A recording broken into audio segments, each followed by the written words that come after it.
On the back of your bulletin is the question from the Heidelberg Catechism for today. We are in the section of the Catechism which is described as thanksgiving.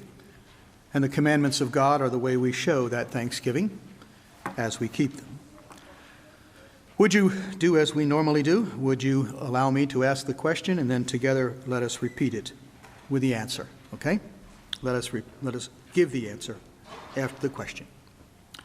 What does God require in the fifth commandment?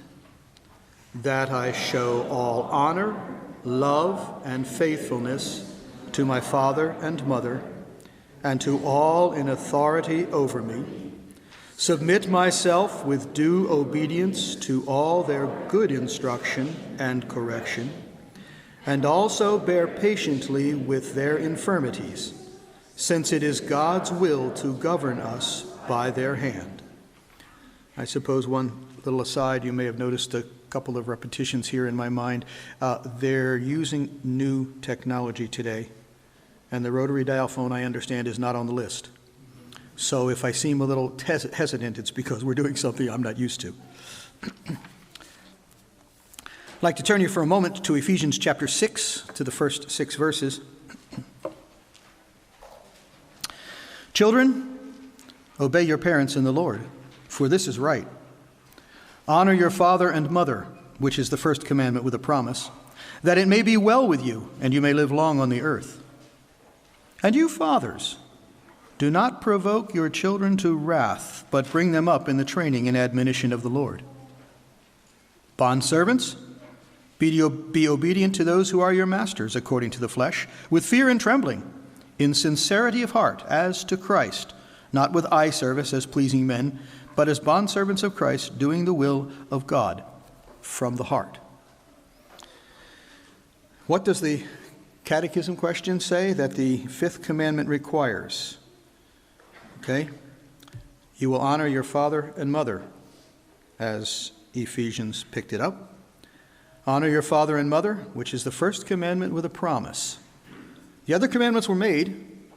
The other commandments are made. This is the commandment that if you do, okay, it will go well with you. If you recognize that the reason the commandments are in the fashion they are, is that the first commandment said there are no other gods. And so if you're going to honor that God, okay, then you do what he says. What he says is, I put people over you for a purpose. I don't know very many of us who chose our parents. I suppose some of us might have. But even those who were adopted probably didn't. And certainly those of us who were born, we didn't choose our parents. So God put the parents over us that he wanted us to have, even if we may argue with him about how wise that was. He did it for a purpose, whatever it was.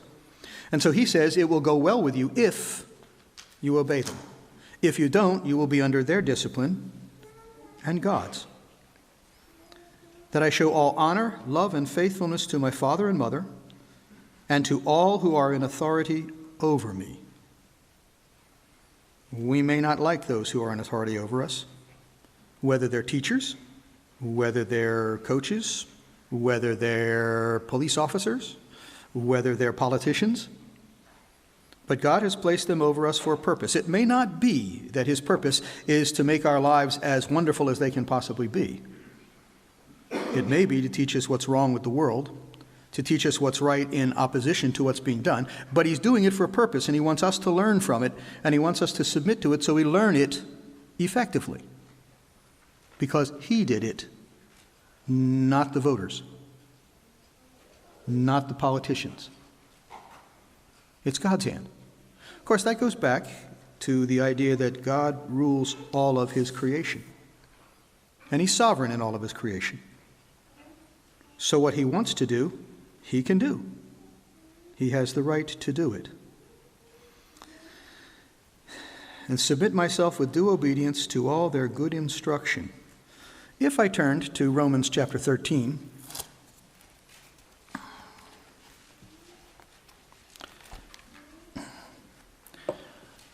just to emphasize what we've been saying about God putting things in authority over us.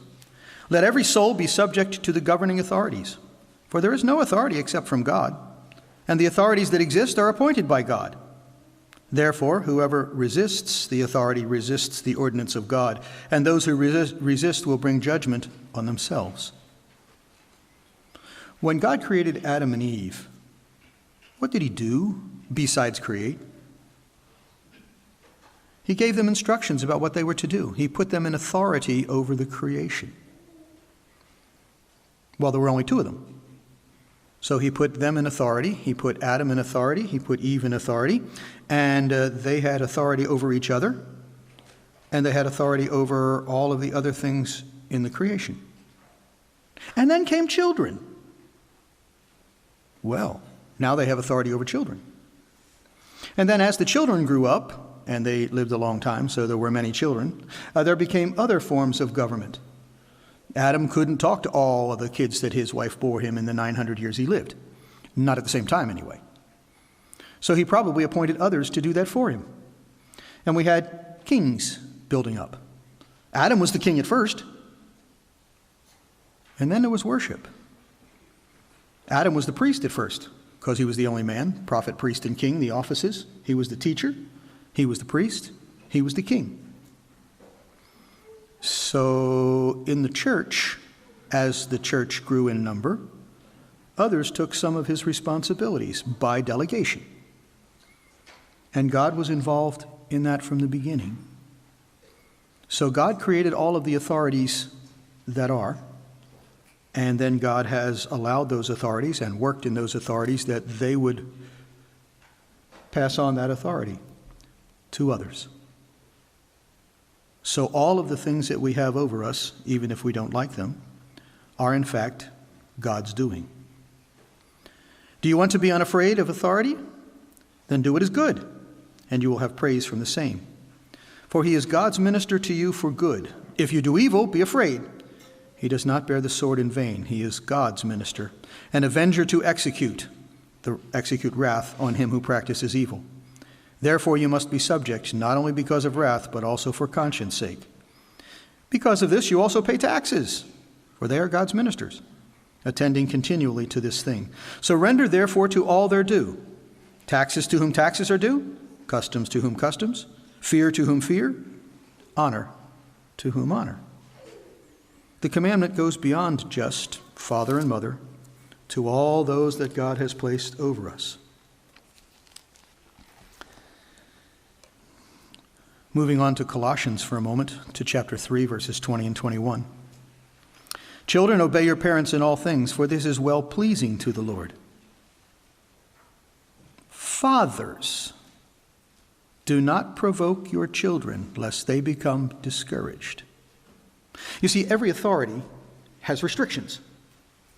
He has to do what God said. He has to do it the way God ordered it to be done. And so the authority cannot do things that God doesn't approve of, not legitimately. He would then be judged for what he did wrong, while he may be exercising authority. If he exercises it improperly, then he will take care of it. If I may step into the realm gently in politics, if you watch what's happening in our country now, you see what we have done wrong in our leaders, in whom we have elected, what we have done wrong and how we understood and how we work with that Constitution that God gave us. And you see the results. And so there was judgment. They would become discouraged. The children would become provoked. They would not listen to the authorities. They would not listen to the parents. And so all of the authority that we exercise must be exercised in gentleness. Must be exercised, but exercised in gentleness for the purpose of training, not giving vent to our temper, not giving vent to the things that we desire, but to things that God does. That's what's expected of us in the fifth commandment.